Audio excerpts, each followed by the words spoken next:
축복합니다. 감사합니다. 주님의 사랑이 함께 하시기를 바랍니다. 할렐루야. 오늘은 더 좋은 언약의 중보자 예수, 더 좋은 언약의 중보자 예수라고 하는 제목으로 함께 은혜를 나눠보려고 합니다.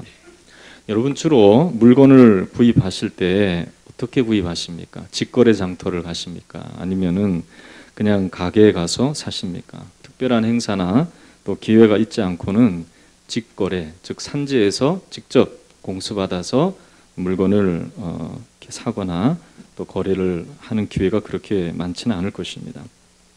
보통은 이제 산지에서 물건이 생산되면 여러 중개인을 통해서 소비자들에게 전달되게 되어 있는 것이죠. 부동산 거래도 마찬가지입니다. 전세나 월세 또 집을 구하기 위해서 직접 집주인을 찾아가는 경우는 거의 없습니다. 중간 중개인을 통해서 집을 구하는 그러한 이 삶의 모습이 일반화되어 있죠. 무역이나 또 금융 또 법률에 이르기까지 여러 가지 계약과 거래에 전문적 지식이나 경험을 갖고 있지 않는 우리들이 그런 일들을 할 때에 중개인을 통해서 그런 일들을 손쉽게 하게 됩니다. 그래서 이렇게 여러 가지 중요한 거래나 계약을 맺을 때에 이 중개하는 사람을 잘 만나면 이런 일들이 별로 무리가 없는데, 그러나 잘못 만나면 곤란한 일을 당하거나 사기를 당하는 그러한 일들이 생기게 되죠. 좀 차원을 달리해서 오늘 우리는 하늘의 일을 한번 생각해 봅시다.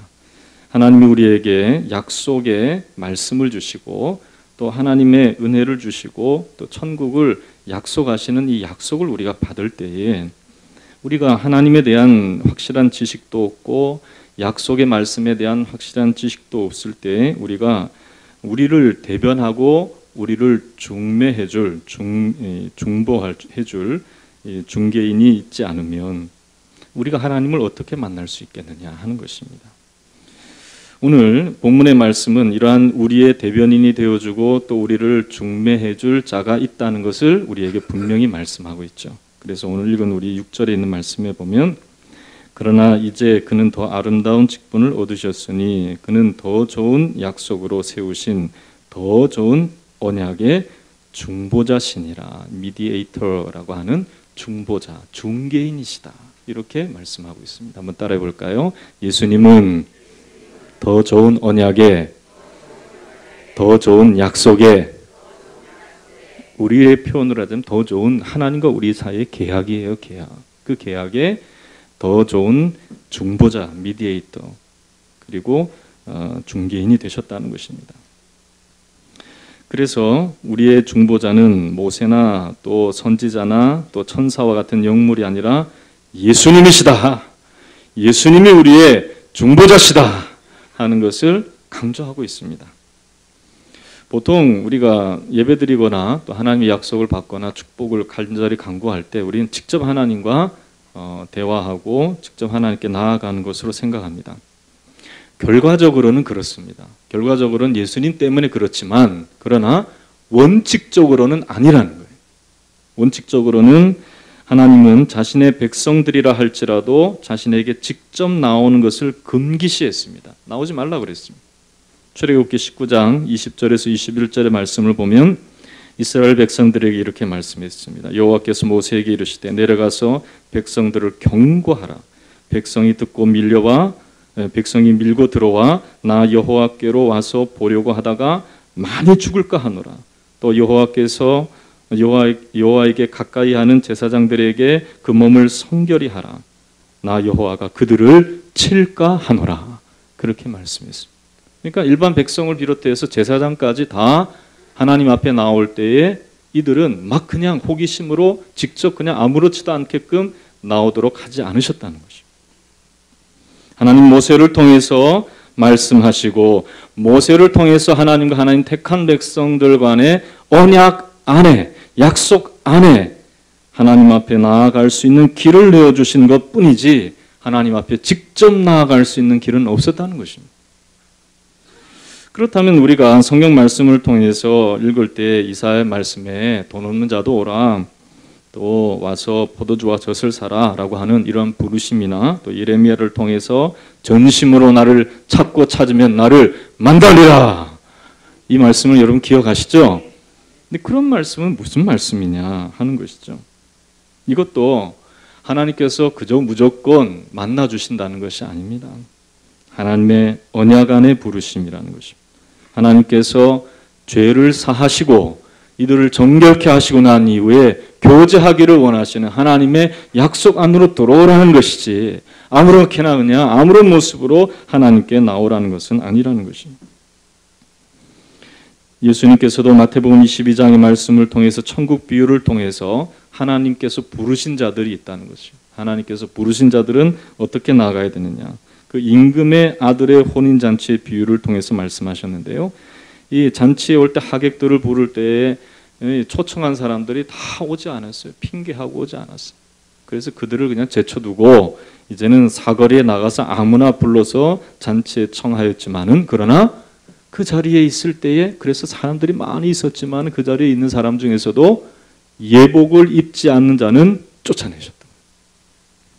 그래서 이 마태복음 22장 14절에 청함을 받은 자는 많지만 택함을 받은 자는 적으니라는 말씀으로 마무리를 짓고 있습니다. 한번 따라해 보실까요? 청함을 받은 자는 많지만 택함을 입은 자는 적으니라, 그렇게 말씀하신 것입니다. 그러면 하나님께 나아갈 때는 아무나 부르셨지만 그 앞에 나아갈 때 반드시 예복을 입고 하나님께서 택하신 자로 그 자리에 있어야 한다는 것을 말씀하는 것입니다. 이것이 하나님이 정하신 것이요, 약속대로 이 예복을 입혀줄 중보자가 필요한 것입니다. 때로는 사람과 사람과의 관계 속에서도 중보자가 필요합니다.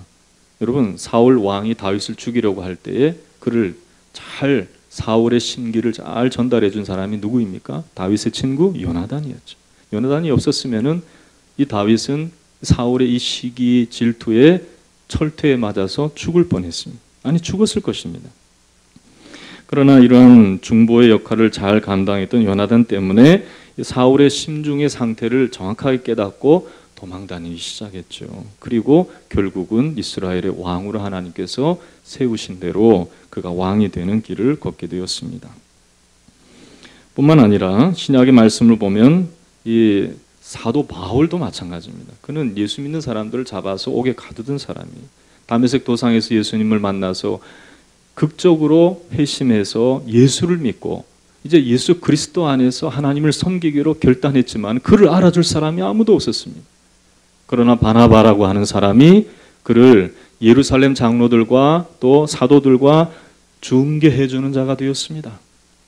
그래서 그를 통해서 그가 정말로 회심했고 예수를 만났고 예수 안에서 하나님께서 귀한 하나님의 부르심을 받아서 전도의 도구로 하나님께서 쓰신다는 것을 전달해 주는 자가 바나바였습니다. 이 바나바가 없었으면은 그가 아무리 열심히 사역을 했다 할지라도 예루살렘 교회와 연계되어서 하나님의 나라를 확장할 수 있는 그러한 이방들의 교회가 세워지는 일이 없었을 것입니다. 이렇듯 사람과의 관계 속에서 자신의 부족을 채워줄 수 있는 중보자가 필요한 것처럼 하나님과 우리와의 관계 속에서도 우리의 부족을 채워줄 중보자 예수님이 필요하다는 것입니다. 할렐루야. 여러분, 예수님이 계신 예배는 예수님이 우리 마음속에 계시고 우리의 기도 속에 계시고 우리의 삶 속에 계실 때에 우리의 예배가 달라지고 우리의 삶이 달라질 줄로 믿습니다. 여러분, 진정으로 예수 안에서 하나님 앞에 나아가는 길을 얻었습니까? 하나님과 언약을 맺을 때 그 언약이 무엇인지 여러분 깨달으셨습니까? 예수를 통해서 그 약속이 내 것임을 분명히 아십니까? 그러한 은혜가 있는 사람과 없는 사람은 큰 차이라는 것입니다. 이 중보자 되시는 예수님을 분명히 만나고 그 안에서 예배하며 살아가며 섬길 수 있는 저와 여러분 되시기를 주님의 이름으로 축원합니다. 그렇습니다. 예수님은 어떠한 분이신지 오늘 본문은 뭐라고 말씀하고 있습니까? 오늘 1절의 말씀을 보면은 이렇게 말씀하고 있습니다. 지금 우리가 하는 말의 요점은 이러한 대제사장이 우리에게 있다는 것이니라. 그는 하늘에서 지극히 크신 이의 보좌 우편에 앉으셨다. 첫 번째로 그는 하늘에서 지극히 크신 이의 보좌 우편에 앉으셨다고 말씀하고 있습니다. 한번 따라하겠습니다. 하나님의 보좌 우편에 앉으셨다. 네. 이 보좌 우편에 앉으셨다는 말은 우리가 지금 잘 이해가 되지 않죠. 그러나 이 히브리서 10장 12절의 말씀을 읽어보면은 이렇게 기록하고 있습니다. 오직 그리스도는 죄를 위하여 영원한 제사를 드리고 하나님 우편에 앉으사라고 말씀하고 있습니다. 한번 다시 따라해 볼까요? 오직 그리스도는 죄를 위하여 한 영원한 제사를 드리고, 이 한 영원한 제사는 뭘 말하겠습니까? 십자가에서 대속의 죽음을 죽으신 그 죽음을 말하는 것입니다. 예수님이 우리의 죄를 다, 세상 죄를 다 짊어지시고 십자가를 지셨던 것이죠. 그렇게 영원한 제사를 드리시고 하나님 우편에 앉으셨느니라, 그렇게 말씀하고 있습니다. 십자가를 지고 그냥 돌아가시기만 한 것이 아니고 우리 죄를 위해 죽으셨지만 죽으신 지 사흘 만에 부활하셔서 하나님 보좌 우편에 지금 살아서 계시다, 앉아 계시다, 그렇게 말씀하고 있는 것이죠. 여러분, 예수님이 앉아 계시다는 것은 죄 사함을 위한 사역을 다 완전히 마치셨다는 뜻입니다. 요즘 이렇게 하늘 보좌 우편에 앉아 계신 예수님을 우리가 생각하지 않고 예수님이 어디 계신지도 모르고 예수님이 지금 어떻게 계신지도 모르기 때문에 예수를 믿어도 똑바른 신앙으로 살아가지 못하는 그런 사람들이 참 많다는 거예요. 늘 죄의 심각한 문제 속에 있으면서도 자기 죄를 위하여 십자가에 달려 돌아가신 예수님이 어디 계신지 모르기 때문에 그 죄의 사함을 얻지 못하고 여전히 그 죄 속에 있는 형편 가운데 살아가는 사람들이 많다는 것입니다. 그러면서도 복만을 추구하는 것이죠. 예수 믿으면 복 받는데, 기도 많이 해주면은 기도가 이루어진대, 그렇게 생각하면서 예수 믿으면 곧 복 받는 것으로만 생각하는 거예요. 여러분, 복 중에 복이 무엇입니까? 죄 사함의 복인 줄을 믿으시기를 주의 이름으로 축원합니다. 이스라엘 백성들이 융성하고 솔로몬 시대에 많은 나라에 영향을 미친 이유는 무엇입니까? 다윗을 통하여서 하나님 앞에 전심으로 나아가고 기도하고 예배하고 죄 사함의 은총을 성전 건축을 통해서 하나님께로부터 얻게 된 결과인 줄로 믿습니다. 이들은 하나님의 주시는 은혜 가운데서 성전에서 기도하면 죄를 사하시고 성전에서 기도하면 그들의 기도를 들으시는 하나님의 약속을 분명히 확인했기 때문에 하나님께서 주시는 풍성함이 그들 가운데 있었던 것이죠. 그러나 이들은 점점 솔로몬 이후에 하나님이 주시는 이 죄사함의 은총을 잊어버리고 살았어요. 율법을 형식적으로만 따르고 마음으로는 다 잊어버린 거예요. 그러다가 점점 퇴락해서 이들은 아수르의 바벨론에, 그리고 주변 국가의 바사와 메데, 그리고 헬라 문화, 로마에 이르기까지 지속적으로 핍박과 억압을 받는 민족이 되고 말았습니다. 여러분, 이 시대에 우리가 살아가면서 우리가 진정한 복을 원하고 형통을 원한다면 우리 죄를 위하여서 모든 일을 다 마치신, 우리의 죄를 완전히 용서하시기 위해서 십자가를 지시고 죽기까지 우리를 위해서 자기 몸을 내어주신 우리 주님을 분명히 바라보며 주님 안에서 죄의 문제 해결함을 얻는 저와 여러분이 되어야 할 줄로 믿습니다. 어떤 사람은 그렇게 얘기해요. 예수님이 십자가를 다 지셨기에 과거와 현재와 미래의 죄 다 사하셨으니까 나는 어떻게 살아도 상관없다. 구원파들이 그렇게 얘기하죠. 틀린 이야기예요. 여러분, 과거나 현재나 미래의 죄 사함을 얻는 길을 얻은 것이지, 할렐루야, 그냥 무조건 십자가에서 모든 죄, 인류의 모든 죄악이 다 사해졌다라고 이야기하는 엉터리 이야기를 여러분들이 들어서는 안 되는 것입니다.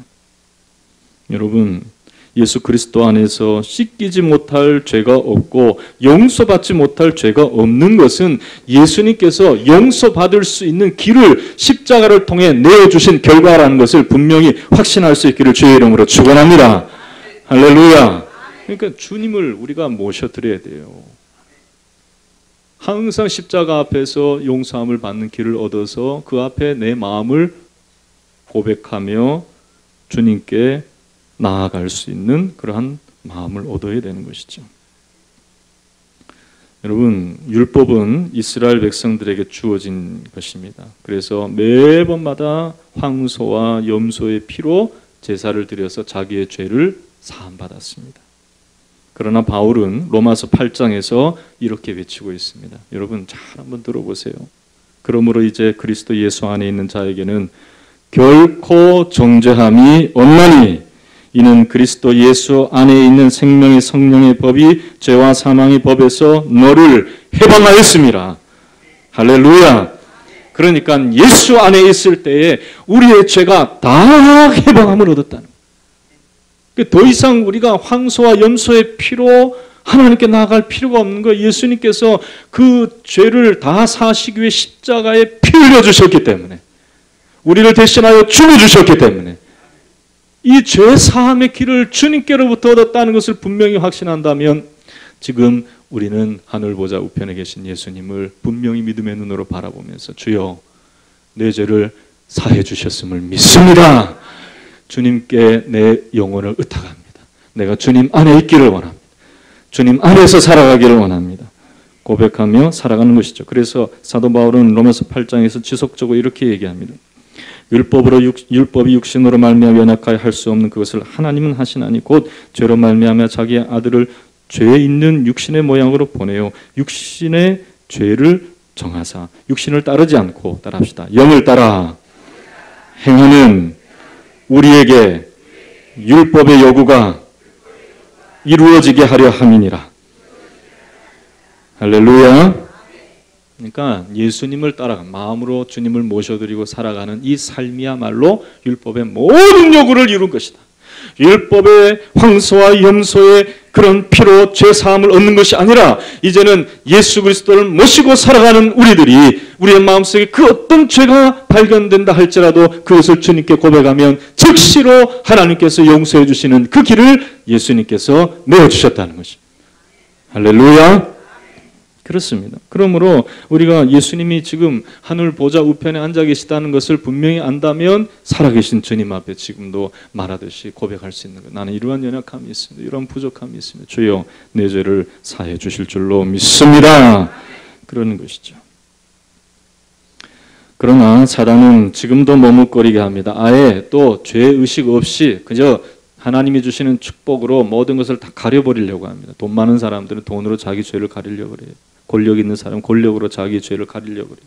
그러나 하나님 앞에서는 다 드러나게 되어 있는 거예요. 할렐루야. 마틴 루터의 설교 중에서 하나님께 나아가 죄의 사함을 얻는 길을 막는 사단의 전략을 이렇게 소개하고 있습니다. 여러분 잘 한번 들어보세요. 사탄은요 예나나 지금이나 똑같아요. 인간들을 공격하고 사람들의 마음을 무디게 만들어서 하나님께로 나아가지 못하게 하는 방법이 똑같단 말이죠. 근데 사탄이 어느 날 자기 부하들을 데리고 이제 세상의 사람들을 미혹하기 위해서 파송하는 기간에 그들에게 훈시를 했다고 합니다. 사탄이 그 영들, 더러운 영들이죠. 그런 영들을 데리고 세상을 미혹하기 위해서 훈시했다는 거예요. 그러면서 가서 어떻게 해야 많은 사람들을 유혹해서 지옥으로 끌고 오겠느냐. 그렇게 사탄이 말하니까 또 한 부하가 이렇게 얘기했습니다. 나는 하나님이 안 계시다라고 돌아다니면서 얘기하겠습니다. 하나님이 어디 있느냐? 그러면서 그러겠다는 거예요. 그랬더니 사탄이 야 그거는 올드 버전이야. 옛날에 써먹은 거야. 그러니까 안 통할 거야. 그렇게 말했다는 거예요. 그러니까 또 한 사탄은 그랬다는 거예요. 나는 돌아다니면서 지옥이 없다라고 말하겠습니다. 지옥이 어디 있느냐? 지옥이. 네? 지금 살아가는 세상이 이렇게 좋아지는데 지옥이 어디 있느냐? 그런 많은 사람들이 죄를 지을 것입니다. 그랬더니 사탄이 빙그레 웃으면서 이야기했습니다. 그렇지 않아도 다들 지옥은 안 믿어. 그런다는 거예요. 이미 안 믿고 있다는 거예요. 지옥이 없다고 생각하고 세상 사람들이 살아간다는 거예요. 그러면 다른 이 사단이 그랬다는 거예요. 고난을 주겠습니다. 고통을 많이 주겠습니다. 그러면 사람들이 이 예수를 안 믿겠죠. 그렇게 했습니다. 그랬더니 고통을 주면 그 사람들은 오히려 예수님께 더 나아가더라. 거예요. 예수 믿는 사람을 고난 가운데 두면 오히려 순교하더라. 그러면서 그렇게 말했다는 거예요. 그러면 어떻게 하면 좋습니까? 자기들도 막 이렇게 웅성웅성 하면서 전략을 이 사탄이 줄 걸로 생각하고 기다리고 있었어요. 그때 사탄이 하는 말이 있었습니다. 그냥 가서 이렇게 말해라. 서둘 것 없고 천천히 회개하고 천천히 예수 믿으라고. 그렇게 말했다는 거예요. 한번 따라해 볼까요? 천천히, 조금 있다가, 나중에 시간 되면, 기회 되면 그래. 여러분 혹시 이러한 음성 가운데 빠져 있지는 않습니까? 여러분 지금이 은혜 받을 때, 보라 지금이 구원의 날이로다. 여러분 지금 내 마음이 끓어 주님 앞에 열정적으로 살 마음이 없다면 여러분 믿음이 없는 거예요. 지금 여러분들이 주님 앞에 뜨거운 마음으로 열정 있는 마음으로 참 사랑으로, 오늘 우리 샤론 중창단이 찬양한 것, 천 번을 불러도 내 눈에는 눈물이 멈추지 않는 것은 십자가의 그 사랑 고백하면서 참 신앙의 길을 걷는, 죄의 사함을 얻어서 참 기쁨 가운데 나아갈 수 있는 저와 여러분 되시기를 주님의 이름으로 축원합니다. 할렐루야. 그렇습니다. 두 번째로 예수님, 우리의 중보자 되신 예수님은 무엇을 하고 계시는가 한번 봅시다. 2절 읽겠습니다. 2절 시작. 성소와 참 장막에서 섬기시는 이시라. 이 장막은 주께서 세우신 것이요 사람이 세운 것이 아니니라. 그러니까 이스라엘 백성들이 세운 장막은 누구의 손으로 세웠습니까? 모세를 통해서 올리압과 부살렐이 참 지혜를 가지고 이스라엘 백성들이 내놓은 물건들을 가지고 지었어요. 하나님의 말씀대로, 하나님의 지혜대로 지었어요. 사람의 손으로 지은 것이 성막이요 성전이요. 그러나 하늘의 성전은 예수님께서 지으신 것이다. 여러분 예수님께서 요한복음 14장에도 말씀하셨지만 내가 너희를 위하여 처소를 예배하러 간다 그랬잖아요. 그러니까 우리가 가서 앞으로 누릴 이 천국은 주님의 손으로 지은 장막이라. 여러분 장인들이 이 집 잘 지은 장인들이 지은 집들 보면요, 저기에 들어가서 살고 싶어요, 안 살고 싶어요? 저는 이 참 시골에 아담하게 지은 집이라 할지라도 디자인을 참 잘한 사람이 지은 집을 한번 보면, 야, 참 저기 사는 사람들은 행복하겠구나 생각합니다. 그러나 사람은 그 장막에서 오래 살 수가 없어요. 언젠가는 하나님이 지으신 하늘 성소에 들어가든 하나님이 예비하신 불덩어리인 지옥으로 가든 둘 중에 하나는 정해져 있는 거예요. 우리는 하나님이 예수 그리스도께서 지으신 참 성소가 되는 하늘 장막, 천국에 들어가는 자가 되어야 할 줄로 믿습니다. 그런데 예수님은 거기서 지금도 막 섬기고 있다고 말씀하고 있어요. 근데 이 장면을 누가 봤냐면 이 요한이 봤어요. 사도 요한이 이 장면을 보고 요한계시록의 말씀에 이 세상의 마지막 날에 있을 심판을 이야기하기 전에 요한계시록 4장에 하늘에서 벌어지는 이 하늘 장막에서 이루어지는 예배의 현장을 목도하고 그는 요한계시록 4장과 5장에 기록하고 있습니다.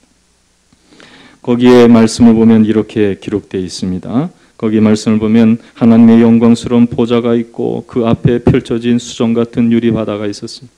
그리고 그 보좌에 둘러싸여 있는 네 생물과 24장로들이 보좌에 앉으신 하나님 앞에 경배드리는 장면을 말씀하고 있습니다.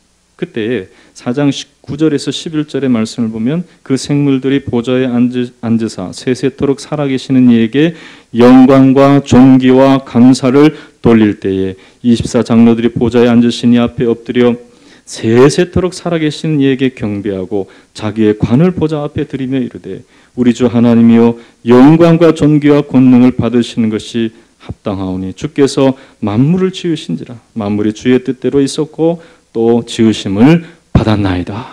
그러면서 하나님을 찬양하고 하나님을 높여드리고 주님의 영광의 빛의 비침을 얻어서 끊임없이 찬양하는 장면이 이 천국 예배에 기록되어 있습니다. 그때 5장의 말씀을 보면 어린 양이 등장하죠. 이 어린 양은 예수님을 말하는 것입니다. 이 어린 양은 보좌에 앉으신 이의 오른손에 있는 7인으로 봉해진 두루마리의 인이 떼어지지 못하는 그 두루마리의 인을 떼시는 거예요. 그리고 하나님의 보좌와 24 장로들 사이에 서게 됩니다. 그때에 이루어지는 일이 5장에 기록되어 있어요. 그때에 이 24 장로들과 이 네 생물이 검은고와 향이 가득한 금대접을 가졌는데, 검은고, 그 각각의 사람들이 검은고와 그리고 향이 가득한 금대접. 여러분 잘 한번 보세요. 상상이 되시는지는 모르겠지만은 하나님의 보좌가 있고, 그리고 이 네 생물과 24 장로, 성경에 기록된 내용을 다 설명할 수는 없어요. 그러나 하나님의 보좌를 둘러 있는 그런 존재들을 기록할 때에 네 생물과 24 장로라고 표현하고 있어요. 그런데 그 사이에 어린 양이 계시다는 거예요. 그 어린 양은 이 두루마리의 인을 떼시고 그 두루마리를 하나님의 보좌에 하나님의 오른손에 있는 이 두루마리를 받아서 하나님의 보좌와 24 장로와 네 생물 사이에 서 계실 때에, 그때에 네 생물과 24 장로가 각각 검은고와 그리고 이 향이 가득한 금향로를 들고 예수님께 나온 거예요. 그런데 거기서 이 금향로에 대해서 분명히 말씀하시는 것은 무엇이냐면은 이 금향로는 다름이 아니라 성도들의 기도라. 따라합시다. 성도의 기도라. 그러면 검은고는 뭐겠어요? 검은고는 뭐죠? 악기잖아요. 악기. 하나님 앞에 찬양하고 영광 돌리는 그 찬양의 소리와 하나님 앞에 기도하는 기도의 제목을 금향로에 담고 검은고에 담아서 예수님께 드리는 장면이 기록되어 있습니다. 여러분, 예수님 지금 뭐하고 계시는지 아세요? 하늘 보좌에서 우리의 기도와 우리의 찬양과 우리의 예배를 받으셔서 하나님의 보좌에 올려드리는 거예요. 여러분, 우리가 드리는 이 예배가 하나님의 의를 만족할 수 있겠습니까?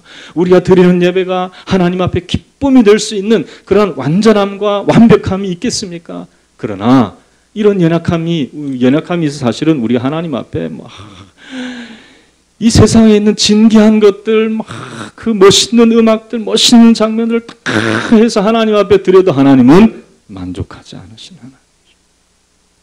그런데 우리의 이 찬양과 우리의 예배와 우리의 기도가 주님의 손에 들려서 하나님의 보좌 앞에 상달됩니다.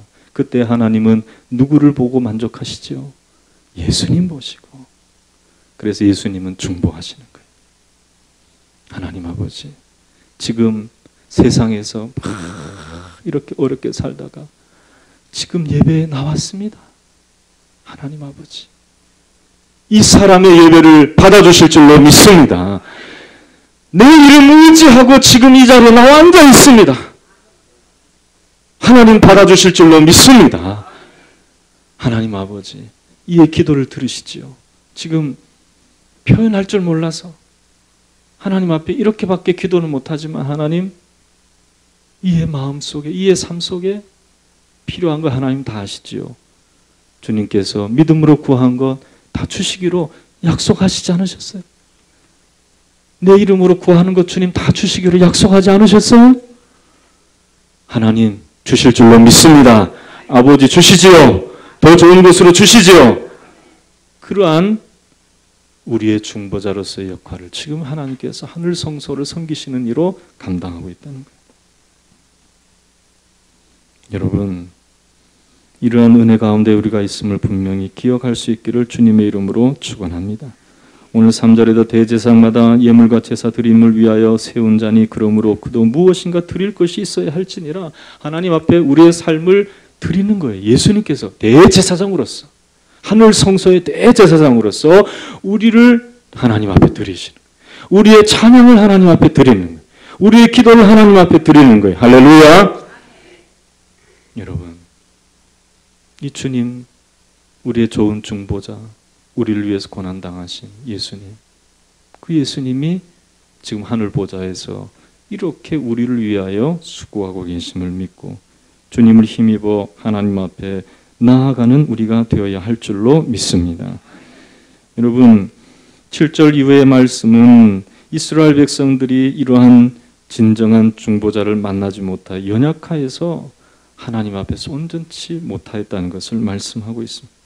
이들은 언약 안에 머물지 못하였습니다. 마음으로 하나님 앞에 나아가지 못하였습니다. 그러나 예수 그리스도 안에서 10절의 말씀을 보면 내 법을 그들의 마음에 두고 이들의 마음속에 둘 것이라고 말씀하고 있습니다. 그래서 이들은 이들에게 나는 하나님이 되고 그들은 내 백성이 되리라 라고 말씀하고 있습니다. 여러분 삶 속에서 주님 다 잊어버리고 그냥 내가 복만 받아야 되겠다 생각하고 그렇게 살아가면 안 돼요. 우리는 예수 그리스도 안에서 우리 마음속에 하나님의 법이 새겨진 자가 되었음을 믿으시기를 주의 이름으로 축원합니다. 그렇기 때문에 내 죄 사함을 얻고 기쁨으로 하나님 앞에서 삶을 살아가는 것이 우리의 삶이 되어야 되는 거예요. 할렐루야. 예수님이 계시기에 가능하다는 거예요. 따라합시다. 우리에게 대제사장이 계시다. 계시다. 아멘. 믿으시기를 주님의 이름으로 축원합니다. 그래서 오늘 우리는 마음속에 주님의 법을 새겨야 됩니다. 나 혼자 있다 생각하지 말고 우리를 위해서 중보하시는 대제사장인 예수님께서 우리에게 있음을 믿고 내 죄를 사하시기 위해 주님이 십자가를 지셨지.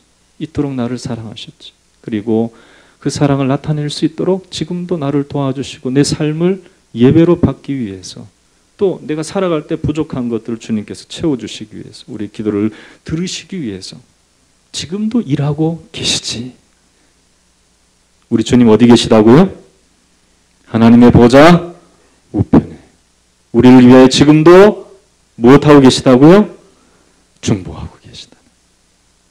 그것을 분명히 믿고 확신하고 살아갈 수 있는 이러한 중보자를 놓치지 아니하고 늘 마음속에 모심으로 하나님의 법을 우리 마음속에 새기고 하나님의 백성답게 하나님의 뜻대로 살아갈 수 있는 저와 여러분 되시기를 주님의 이름으로 축원합니다.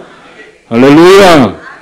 이렇게 살아갈 수 있도록 우리를 붙들어 주시고 하나님 우리의 삶이 주님 앞에서 거룩한 산제사로 올려드리고 찬양이 되어지고 우리 기도가 되어지는 우리의 삶이 되도록 축복하여 주시옵소서. 우리의 죄를 다 사하신 줄로 믿습니다. 우리를 정결케 하신 줄로 믿습니다. 하나님 혹 우리 마음속에 들어와 있던 잘못된 것들이 있으면 십자가 앞에 나아가서 이미 다 죄를 사하신 주님 그 길을 열어주신 주님 앞에 나아갈 수 있는 우리가 되게 하여 주시옵소서. 간절한 심령으로 주님 앞에 기도하며 하나님 앞에 예배하며 영광 돌리는 삶을 살아갈 수 있도록 축복해 달라고 다 함께 기도하겠습니다.